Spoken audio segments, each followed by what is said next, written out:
Voy a entrar en materia directamente porque vamos bastante justos de tiempo. El tema de la familia, pues evidentemente, claro que es un objetivo a destruir. Es un objetivo a destruir por la revolución.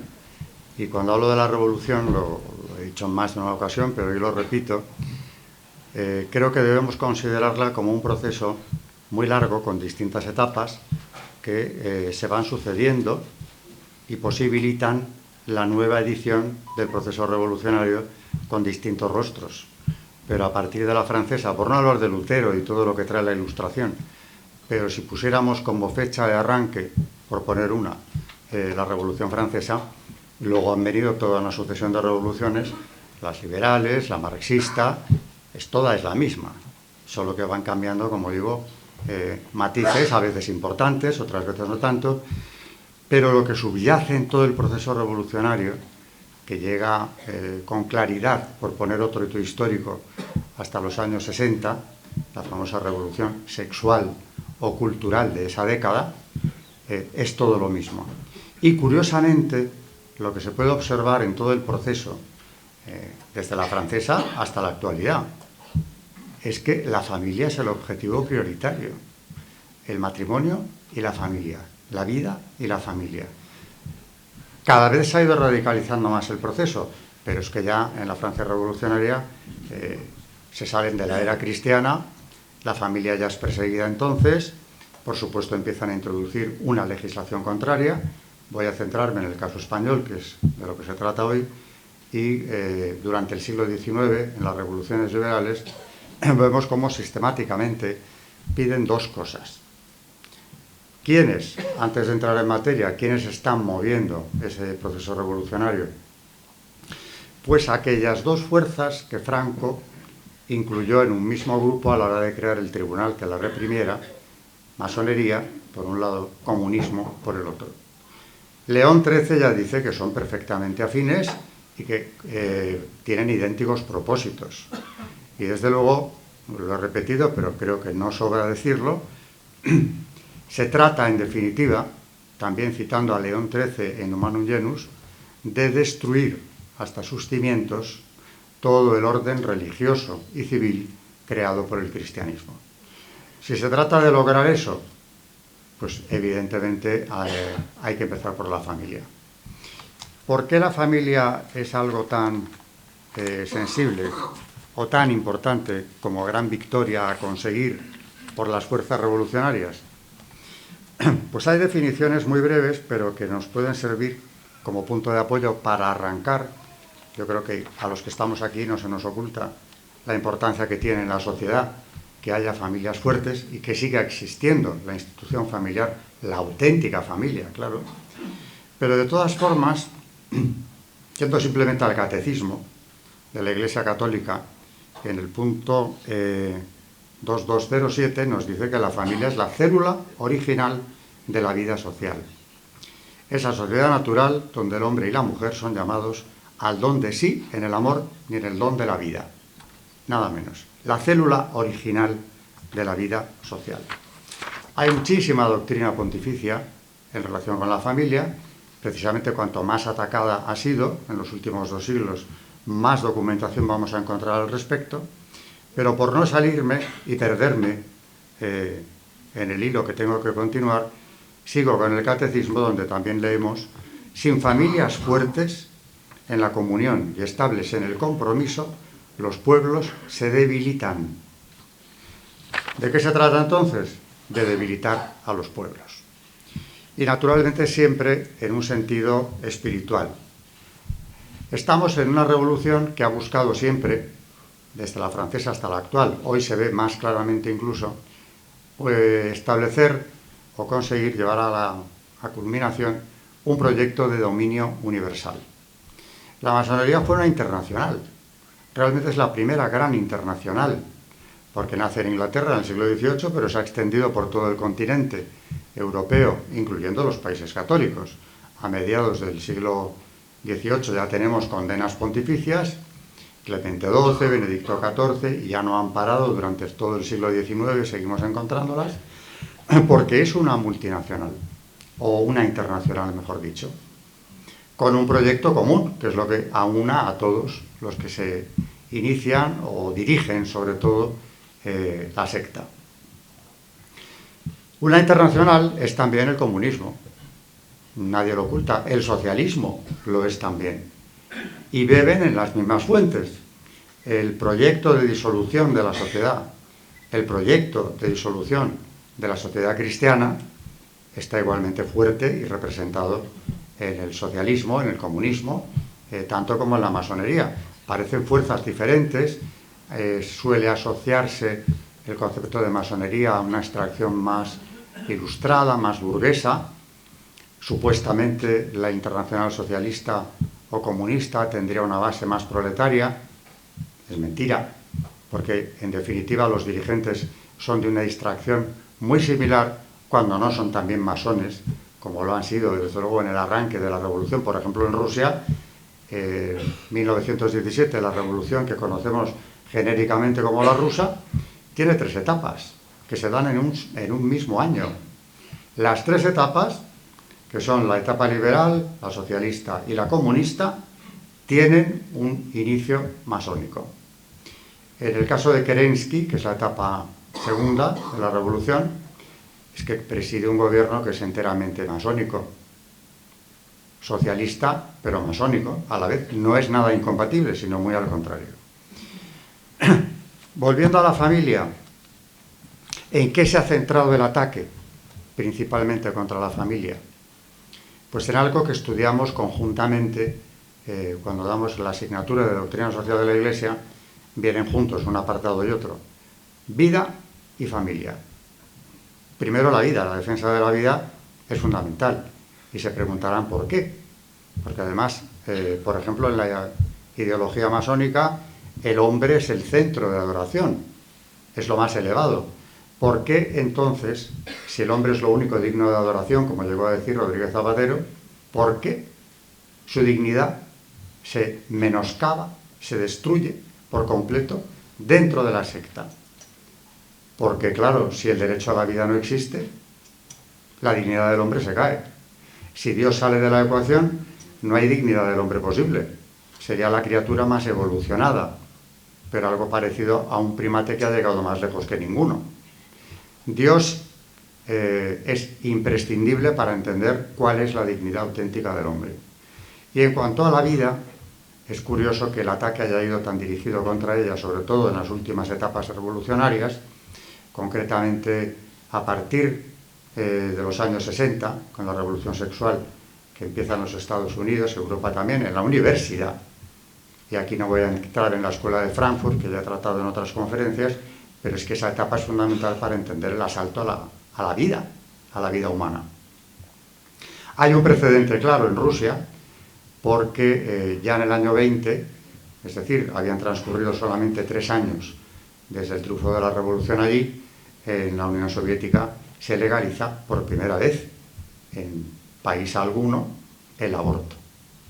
Y el aborto es libre y gratuito en la Unión Soviética desde 1920, con mucha anterioridad, con mucha antelación a las legalizaciones que vendrán después. ¿Por qué ese ataque a la vida? Estaba preguntándome de forma retórica. Pues porque si legalizamos la destrucción de vida humana, primeramente con el aborto, luego lo hacemos extensivo a la eutanasia, en fin, hay muchas maneras. El aborto cada vez de una forma más invasiva en cuanto a los derechos, hasta llegar a proclamarlo derecho, no una excepción, como en un primer momento fue en el caso español. Pasamos de exceptuar unos supuestos, en el caso del aborto de Felipe González, la ley del aborto de Felipe González, a que ya con Zapatero, seguimos en la onda del Partido Socialista Obrero Español, es un derecho. Ya hasta la semana 14ª, la mujer puede optar libremente por interrumpir, manejan el lenguaje como les parece, el embarazo o no. No es una interrupción. Una interrupción es otra cosa. Si matas al niño se ha acabado el proceso y no tiene recuperación posible. Decía que legalizando la destrucción de vida humana hemos dado en el centro de la diana. Porque si ese derecho no es defendible, si es cuestionable, ¿qué otros derechos podemos defender? Absolutamente ninguno. La plataforma de cualquier declaración de derechos, por supuesto, es el de la vida. Si ese no lo tenemos o le quitamos importancia, todo lo demás es cuestionable en cuanto a derechos se refiere. Libertad de expresión, etcétera, etcétera. Iré tocando lo que me dé tiempo en el transcurso de este rato, que bueno, que es poquísimo ya. Pero, como digo, el derecho fundamental que había que atacar es ese. Ese ya está atacado. Es más, se ha ido blindando hasta llegar al caso de Francia, donde ha ido a la Constitución por obra del presidente Macron. Pero, por cierto, cuando ha hecho esto, tampoco estaba haciendo nada excepcional. La Unión Europea ha votado el informe MATIC en el año 2021, donde declara que es un derecho, el derecho al aborto, y es más, pretende suprimir definitivamente la objeción de conciencia. Es un derecho tan inviolable que quien no, el personal sanitario que no quiera colaborar en él, pues evidentemente estará incurriendo en una dejación de prestación de vida. Es decir, será un delincuente. Así que ya por delante la Unión Europea, hábil colaboradora en todos estos procesos revolucionarios, sobre todo en los últimos tiempos, para implantar esa tiranía final, había ido por delante de Macron. ¿Qué tiene que ver todo esto con el proyecto cuyos autores ya he identificado en un momento? Pues que nunca se han apartado del proyecto en cuestión. En el caso de Macron está agradecidísimo, y lo ha expresado de una y mil veces y de muchas formas, al Gran Oriente de Francia. Las leyes contra la vida y contra la familia, y esto es confesión de masones que han dejado las logias, cito siempre a mi buen amigo Sergio Abad Gallardo, dice que las leyes de ideología de género, que también van contra la familia, por supuesto, se han debatido en las logias, se han planchado en ellas. Concretamente, por no extenderme, la del aborto, que lleva el nombre de la ministra que lo sacó adelante, Simone Veil, es una ley que se planchó en la logia de su asesor, el principal de todos, el doctor Pierre Simon, que había sido gran maestro de la Gran Logia de Francia, y que además ha dejado un libro escrito que merece la pena ojear por lo menos, aunque lo han retirado hace tiempo y es difícil de encontrar, porque la propia masonería entendía que aquí su gran maestro había ido demasiado lejos, cuando afirma que la ley del aborto es una gran victoria de la masonería sobre el pensamiento judeo-cristiano. Así que vamos aclarando posiciones. No es una manía que les haya entrado de repente legalizar el aborto, convertirlo incluso en un derecho después. Es un proyecto muy claro de devaluación de la dignidad del hombre. Si de paso, una vez logrado esto, destruimos la familia, pues hemos dejado a la sociedad completamente inerme. Como nos dice el catecismo, una sociedad de familias fuertes es una sociedad fuerte. Lo contrario, pues es lo que trae. Una sociedad débil, atacable, y que además ya no tiene conceptos claros de nada ni puede defender derechos prácticamente. O sea que vida y familia, cuando son atacadas, lo son con un proyecto político a largo plazo de dominación permanente. Así que la sociedad resiste cuando resiste a la familia, y cuando no, pues no lo hace, o es muy difícil que lo haga. Como he venido a ceñirme al caso español, y muy concretamente a partir de la transición hasta ahora, empiezo con una cita de Francisco Franco en 1971, año jubilar jacobeo. En la ofrenda al apóstol, Franco dice que reza, pide además que recemos, o que rezaran los españoles de entonces, para que España se salve de la invasión materialista que trata de terminar con el orden espiritual de nuestro tiempo. Palabras casi textuales de aquella cita. Invasión materialista, es decir, la supresión de lo espiritual. Y desde una óptica materialista podemos justificarlo casi todo, evidentemente, desde el hedonismo hasta la propia elección de la persona según el libre arbitrio de cada uno. De ahí que tengamos infinidad de géneros ya definidos, y vaya usted a tocar eso. Es lo más sagrado, porque luego los artífices de esta ingeniería social son terriblemente dogmáticos e intolerantes. No admiten libertad de expresión. Antes de entrar en el caso español, y con esto ya no voy a referirme más que a él, quiero traer aquí a colación lo que va a hacer 2 años. La relatora de Naciones Unidas, nada menos que para la libertad de expresión, Irene Khan, en agosto del 23, elabora un informe en el que dice que los estados y también los propietarios de las empresas que controlan las redes sociales deben tener mucho cuidado en limitar las expresiones excesivamente tradicionales en relación con la vida, la familia y el género. La que tiene por misión, por el cargo, que defender la libertad de expresión, añadiendo que quienes expresen opiniones excesivamente conservadoras, es decir, quienes defiendan vida y familia, están incurriendo en un delito de odio y además están incurriendo en un delito de atropello de los derechos de los grupos transgénero, etcétera, que no se sienten conformes con lo que la biología les dio, incluso en un ataque contra la mujer. Todo esto lo dice ella. Es decir, que desde Naciones Unidas, porque el informe lo publica el organismo en cuestión, estamos viendo algo que ya, por cierto, no es la primera en decirlo. Hillary Clinton en 2015, en la cumbre de Mujeres en el Mundo, dice que los gobiernos deberían utilizar su poder coercitivo para redefinir los dogmas religiosos. Y esto es interesante tenerlo en cuenta, porque no son declaraciones de perturbados mentales, aunque podemos tener sobre ellos la opinión que queramos, y yo creo que aquí no faltan elementos objetivos. Es que estos personajes tienen poder, han tenido muchas veces el poder político y lo pueden volver a alcanzar, y tienen un poder mediático impresionante, todo el que les da la fuerza del organismo en el que están inscritos. O sea que no nos enfrentamos con un enemigo más o menos desprovisto de armamento, lo tiene y fuerte.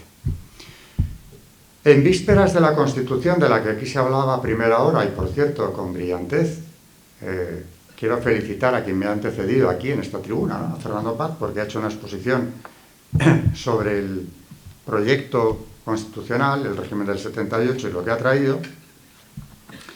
Voy a centrarme en un aspecto que tiene que ver con lo espiritual, porque aquí la gran batalla es la espiritual, es algo que si alguien me ha oído hablar de temas similares en ocasiones anteriores, sabrá que yo siempre insisto en que estamos en un combate espiritual. Y si sacamos esta lucha del contexto espiritual, no entenderemos absolutamente nada. Como estamos en una batalla espiritual, y por eso, antes de continuar, quiero llamar a la esperanza una vez más, porque esa batalla, ese combate espiritual, ya sabemos no quién lo va a ganar, sino quién lo ha ganado ya, por negros que parezcan los tiempos en los que estamos. Quien vio con enorme claridad lo que iba a ocurrir en España ya en 1978 y se atrevió a decirlo, porque no todos lo hicieron, hablo incluso del mundo católico, de la propia jerarquía, hubo casos aislados, pero el que habló con más claridad y ha dejado para la posteridad un documento que hay que repasar de vez en cuando, es el que era cardenal primado, arzobispo de Toledo, don Marcelo González Martín, que publica en noviembre del 78, el 28 de noviembre del 78, es decir, en las vísperas del referéndum sobre la Constitución, un documento, una pastoral, que se llama así, ante el referéndum sobre la Constitución. Lo primero que denuncia es que en esta Constitución la ley natural ha sido excluida. No hay ninguna referencia a Dios. Si la ley natural sale del contexto, esto luego lo desarrolla bastante a fondo en el Parlamento alemán Benedicto XVI, años más tarde, estamos sometidos a cualquier arbitrariedad. Y citaba a San Agustín, en aquella ocasión Benedicto XVI, diciendo que quita el derecho y el Estado se convierte simplemente en una banda de bandidos. Tenemos pruebas fehacientes de que es así. En cuanto el derecho natural no existe, no hay una instancia superior que regule la ley, vamos hacia la banda de bandidos que conocemos todos perfectamente. Y no solo en España, por supuesto. Así que denuncia la omisión real y no solo nominal de toda referencia a Dios y a su ley, porque en el momento en que esa ley desaparece puede venir cualquier cosa.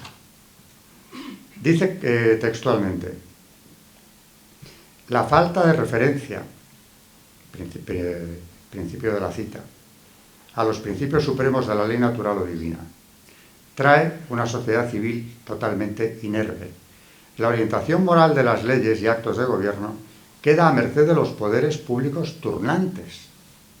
Esto, combinado con las ambigüedades introducidas en el texto constitucional, puede convertirlo fácilmente en manos de los sucesivos poderes públicos en salvoconducto para agresiones legalizadas contra derechos inalienables del hombre. ¿Quién puede discutir esto hoy? Esa ambigüedad, ese suprimir a Dios y su ley natural, nos ha traído la situación en la que estamos. Claro que también habría que conectar esto, lo que estoy leyendo sobre la carta de don Marcelo, con el contexto internacional, porque evidentemente España es víctima de un proceso mundial, internacional, donde por delante y antes de que Franco muriese ya estaba en marcha el proceso revolucionario en su etapa de los años 60, la etapa más disolvente que la revolución ha conocido. De ahí vienen las leyes de género, los mal llamados nuevos derechos, que también Benedicto XVI calificó de derechos no, sino de la expresión de simples deseos egoístas que carecen de fundamento en la verdadera naturaleza humana. Pero eso no es un problema español. España lo que pasa es que está sometida, inscrita, dirigida desde todo ese entramado internacional que dicta a nuestros gobernantes lo que tienen que hacer, y estos cumplen gustosísimos. Pero no es una idea española, no es un problema español, exclusivamente español. Aunque aquí estamos hablando de lo que nos afecta a nosotros de forma más directa.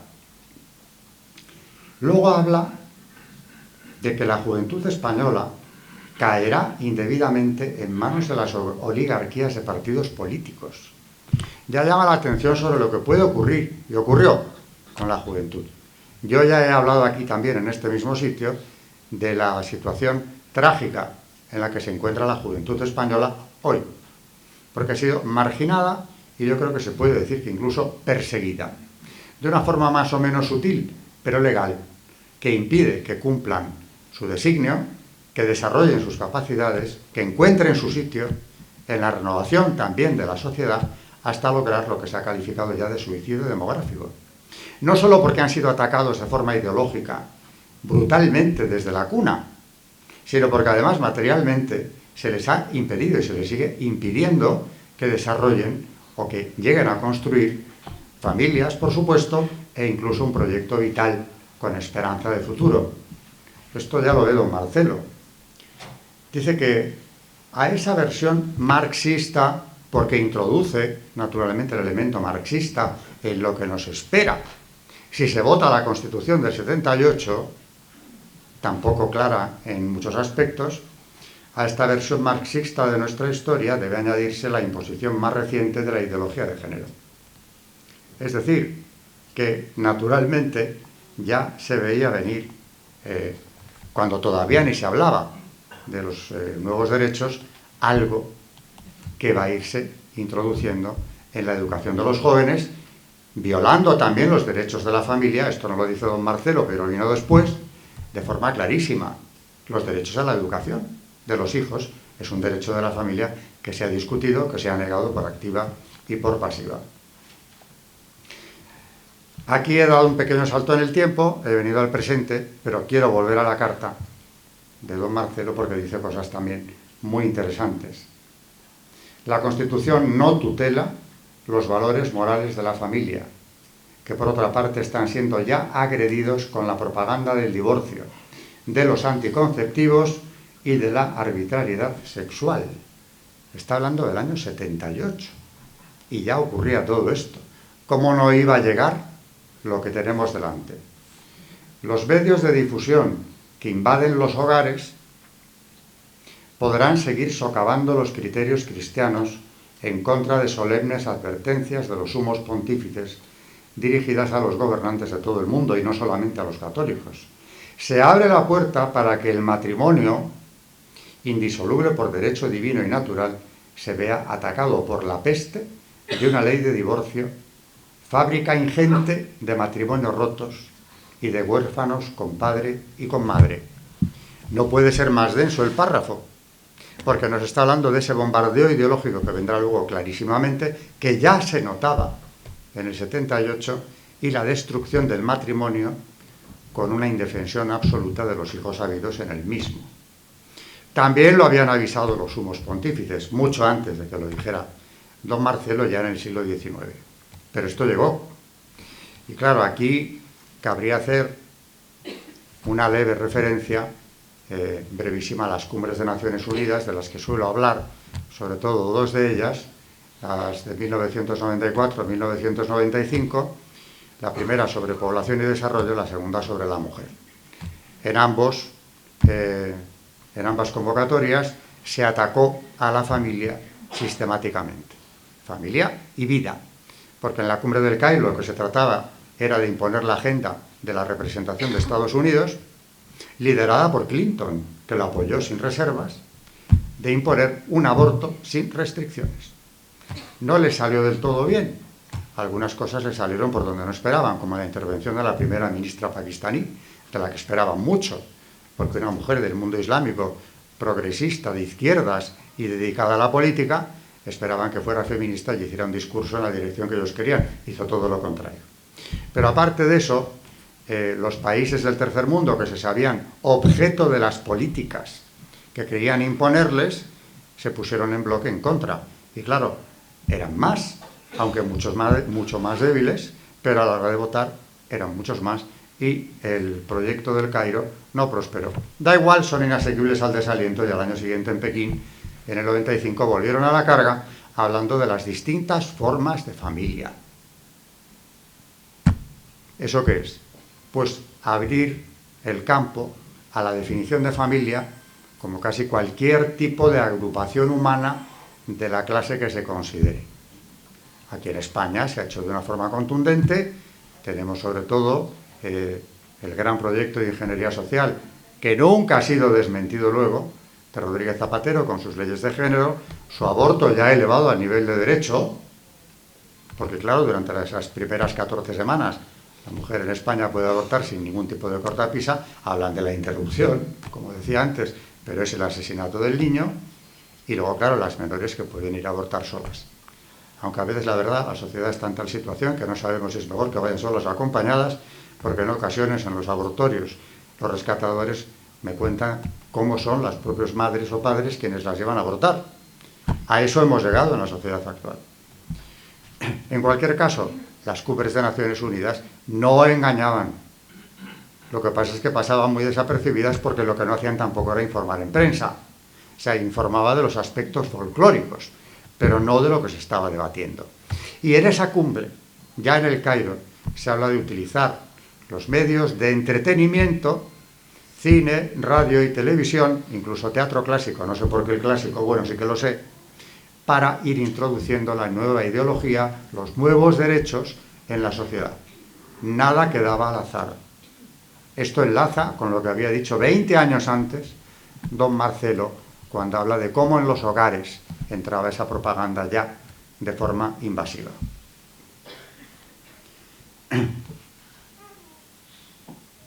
El divorcio no tardó en llegar. Como él profetizaba, el 22 de junio del 81 queda aprobado. Hoy el apoyo, claro, sería mucho mayor, porque el consenso ya es casi unánime.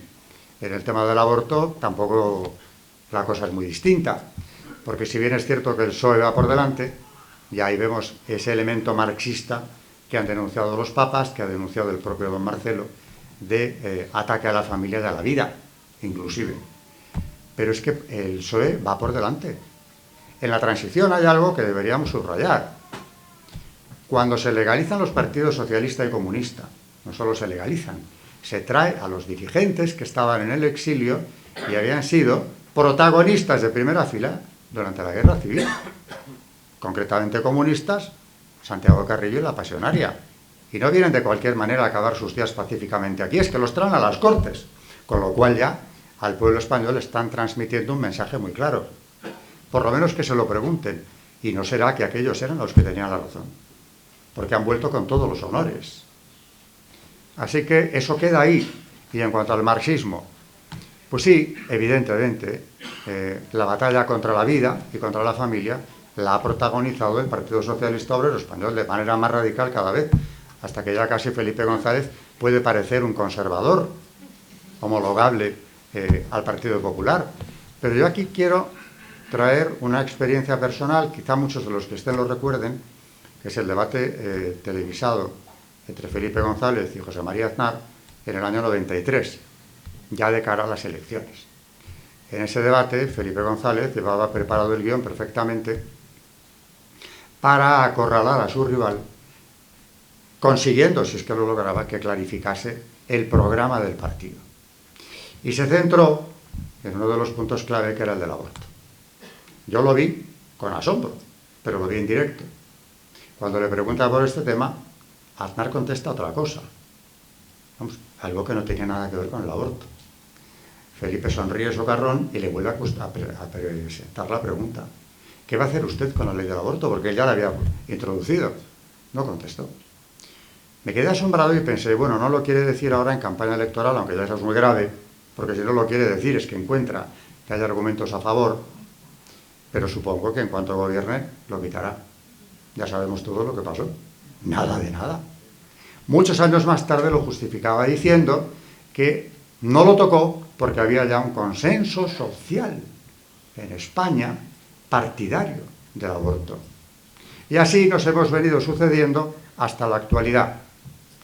No olvidemos que Mariano Rajoy habló de reformarlo, no suprimirlo, no, por favor. Pero reformarlo sí. Y también sabemos perfectamente qué ocurrió con la reforma. Después de darle varias vueltas, por cierto, que el proyecto del Partido Popular de inconstitucionalidad del aborto, como sabe cualquiera, pues tardó 13 años en recibir una respuesta, que era la que cabía esperar, pues que aquello estaba muy bien y era constitucional. Mientras tanto, ¿qué pasó con el proyecto de reforma? Pues que naturalmente ahí se quedó y no hubo ninguna reforma del aborto. El propio Partido Popular retiró su proyecto. Lo suelo traer, ya no me va a dar tiempo de darle lectura, pero sí destacar aquella carta pastoral de Monseñor Reich Pla, llamar a las cosas por su nombre, donde dice o explica el por qué el Partido Popular ha retirado ese proyecto de reforma de la ley del aborto. Y habla de un imperialismo transnacional que ha presionado fuerte, utilizando naturalmente al lobby LGTB y a todos los que dependen de ese imperialismo económico transnacional, capitalista, para que España no se convirtiera en un ejemplo para Europa y Hispanoamérica en materia abortista. Es decir, que a la hora de la verdad tampoco se sintió con ánimo o no quiso plantarse ante esas fuerzas Mariano Rajoy y retira su proyecto. ¿Qué ocurre? Que claro, con la llegada de Zapatero al poder mediante lo que se puede calificar, desde luego sin rubor, de un golpe de Estado, retomamos la ingeniería social marxista donde se había quedado. Yo aquí quiero recordar lo que decía al principio, el primer país que legisla a favor del aborto y lo legaliza es la Unión Soviética. Tampoco es muy raro que sus herederos ideológicos, aunque luego Felipe González quiso desmarcarse renunciando al marxismo, pero son herederos ideológicos de todo aquello, retome el asunto donde lo habían dejado. Nuevos derechos, un aborto ya como derecho y una sociedad española prácticamente irreconocible a día de hoy.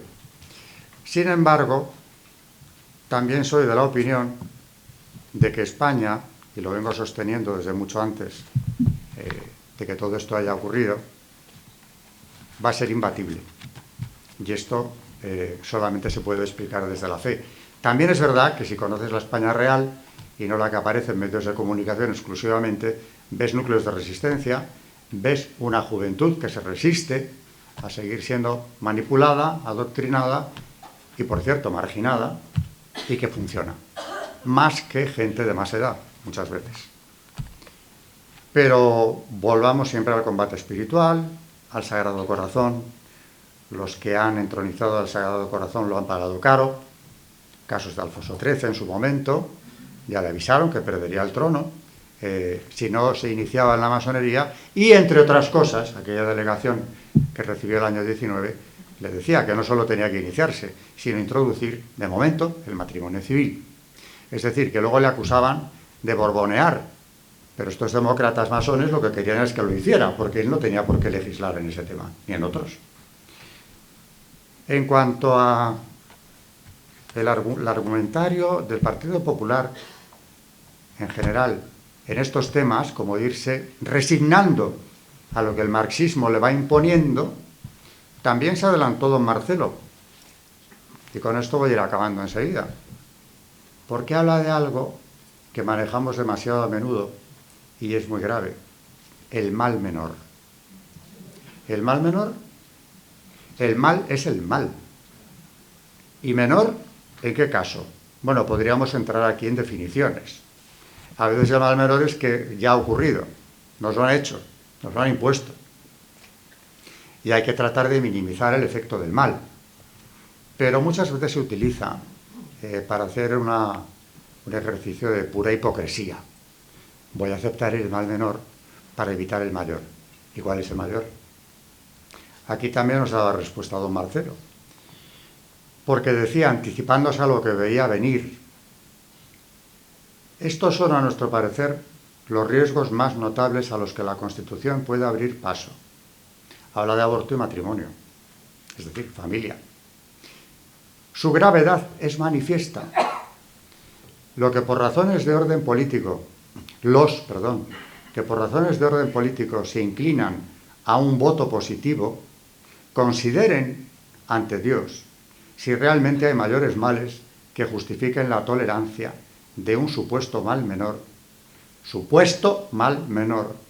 sin olvidar que no es lo mismo tolerar un mal cuando no se ha podido impedir que cooperar a implantarlo positivamente, dándole vigor de ley. Eso fue exactamente lo que ocurrió. Y en eso estamos inmersos, insisto una vez más, para ya casi terminar, pues desde la transición hasta ahora. ¿Cuál es la situación de España en el contexto internacional? Bueno, pues aquí, como vamos por entregas y tenemos breves paréntesis del Partido Popular, donde no pasa nada, aunque tengan mayoría absoluta, por aquello de ese consenso social supuestamente ya impuesto en la sociedad, nos deberían explicar qué fuentes han manejado para descubrir ese contexto que hace que todos los españoles estén a favor de las leyes de Zapatero, por ejemplo. Bueno, no nos lo explican y seguimos adelante. A día de hoy, por fin, sí, ya se oyen voces cada vez menos tímidas, porque al principio tampoco nadie se atrevía a meterse demasiado con esto. Y de hecho en el Partido Popular yo veo que generalmente, cuando ya parece que hemos llegado al límite de lo intolerable, hay negociación. Volvemos a la política del mal menor. Hay como un consenso, en Europa por supuesto, porque en Europa, en el Parlamento Europeo, van juntos. En resoluciones que nos afectan a todos, van juntos, desenmascarándose. Y Europa es lo que es. También lo que decía aquí Fernando Paz la primera hora. Es un proyecto político que trata de imponer, naturalmente, un supraestado, digamos, aquello de la nación de naciones, pero convertido a una escala mucho mayor, en algo tan difuso como un continente sometido a algo nada democrático, como serían esos equilibrios de poder de Bruselas o donde quieran poner la capital, que nos impondría, naturalmente, todo lo que están intentando imponernos desde Naciones Unidas y demás organizaciones. No gubernamentales muchas veces. Por ejemplo, es impresionante, pero el poder que tiene una organización como Planned Parenthood en Estados Unidos y en la Unión Europea es increíble, pero es que opera como un organismo político y tiene todo el apoyo político y toda la financiación que quiera recibir, cuando es una organización dedicada únicamente ¿A qué? A suprimir vidas. Por más que hables de asesoría, de educación de la juventud, en materia sexual, eso ya lo hacen también en los colegios, en las escuelas, inclusive concertadas muchas veces, por aquello de sobrevivir, volvemos al mal menor. Aquí es difícil que alguien se plante en serio, y también eso ha contribuido en parte al deterioro de la moral pública y del discurso político que tenemos que resistir, pero es lo que hay. De manera que esto nos afecta a todos. Lo que pasa en Europa, claro que nos afecta a todos. Pero antes que nada, habría que resolver lo que pasa aquí. Y habría que llamar a la sociedad a tener en cuenta cuál ha sido el proceso, por lo menos meditar sobre lo que esto ha sido, lo que está en juego, el terreno que ya se ha perdido. Es difícil cuantificar en millones de vidas humanas cuántas se han perdido desde que se legalizó el aborto. Por cualquier vía de aborto, además, incluyendo el aborto químico, que es muy difícil de cuantificar. En el mundo y en España, exactamente igual. Y también, como decía en Evangelium Vitae Juan Pablo II, tan grave como la pérdida de tantas vidas inocentes, subrayaba siempre lo de inocentes porque no entraba en el debate de la pena de muerte. Vidas inocentes. Tan grave como esa pérdida es el hecho de que la sociedad, sometida a tales presiones, sea ya cada vez más incapaz de diferenciar el mal del bien. Y ese es un problema que también por vía de obra, porque la ley tiene un componente didáctico, y durante generaciones tendemos a identificar justicia con ley, legitimidad con ley. Y hay que dejar claro que hay una gran cantidad de leyes injustas, que carecen de legitimidad desde el punto de vista que se quiera analizar, incluso desde el democrático, y no digamos ya desde el punto de vista moral, y sobre todo desde el supremo, desde el de la fe. Luego, si habláramos para católicos exclusivamente, y aunque no lo hagamos, no puedes comulgar con las dos cosas. O estás conmigo o estás contra mí. No puedes aceptar el mal menor porque en política es lo que me conviene y ahora juego a unas cartas y luego juego a otras, despreciando el decálogo, pisoteándolo inclusive, para volver a utilizarlo cuando te conviene. Porque de eso habremos de ser juzgados. Algunos con más responsabilidad que otros. Pero en cualquier caso, yo también quiero acabar con un mensaje, como dije antes, esperanzador. Y es que el combate ya sabemos quién lo ha ganado. Dicho esto, todos tendremos nuestro juicio particular. Y según nuestros talentos se nos va a reclamar después.